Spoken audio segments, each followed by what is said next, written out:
ቃለ ዓዋዲ ማለት የቤተክርስቲያናችን መተዳደሪያ ሕግ ነው።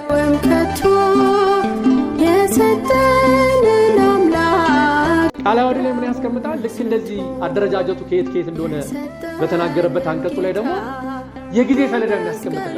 አንድ የሰበካ ጉባኤ በአንድ አጥቢያ ደብር ውስጥ ከተመረጠ በኋላ ምርጫውን በአግባቡ ይፋ አድርጎ በግልጽ የታመነባቸው ሰዎች ከተመረጡ በኋላ ለ3 ዓመት ያገለግላል። ለ3 ዓመት ያገለግላል። አንደኛ የሰበካ ጉባኤው የቤተክርስቲያን የጀርባ አጥንት ፒላር ምሰሶ። ሰበካ ጉባኤ መሰረታዊ ጉዳይ ነው የቤተክርስቲያን ማለት። አባቶች እንግዲህ ቆንጆ ስርዓት በመንፈስ ቅዱስ ተመርቶ የሰሩልን ስርዓት ስለሆነ ማለት ነው። ስለዚህ ያ ሰበካ ጉባኤ ለ3 ዓመት ያገለግላል።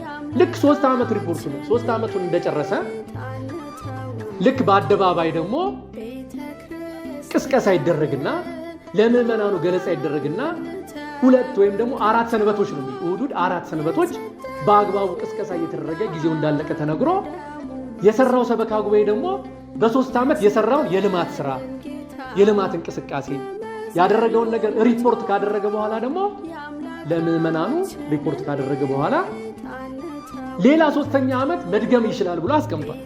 ነገር ግን ምን ሲያደርግ ነው? በአደባባይ ሪፖርት ሲያደርግ።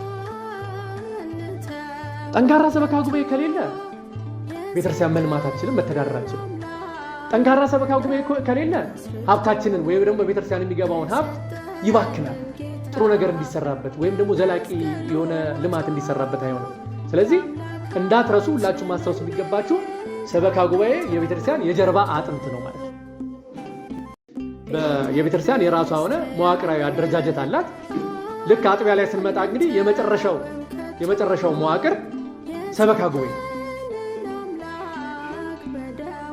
ስለዚህ ሰበካ ጉባኤ ቅርጹ ይህን ይመስላል ማለት ወሳኝ ነው። የሰበካ ጉባኤ የምዕመናን ተወካይ ከአስተዳዳሪው ስር የካህናት ደሞዝን ይፈርማል። የቤተክርስቲያን ገቢ ወጪ እና ቼክ ላይ ይፈርማል።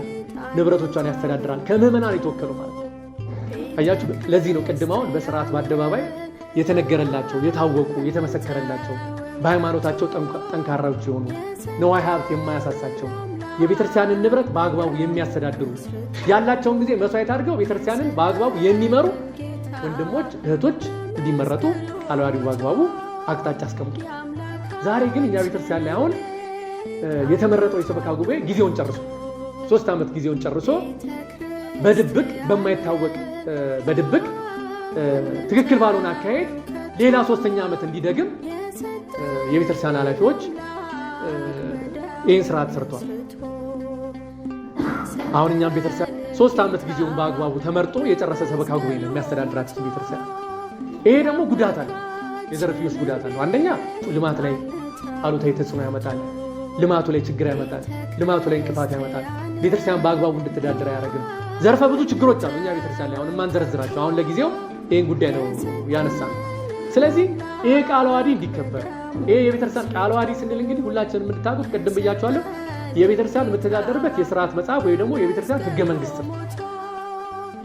ደብራችን ጊዜ ያለፈበት የሰበካ ጉባኤ ስለሚያስተዳድረው በቃለ ዓዋዲው መሰረት ምርጫ ይደረግልን።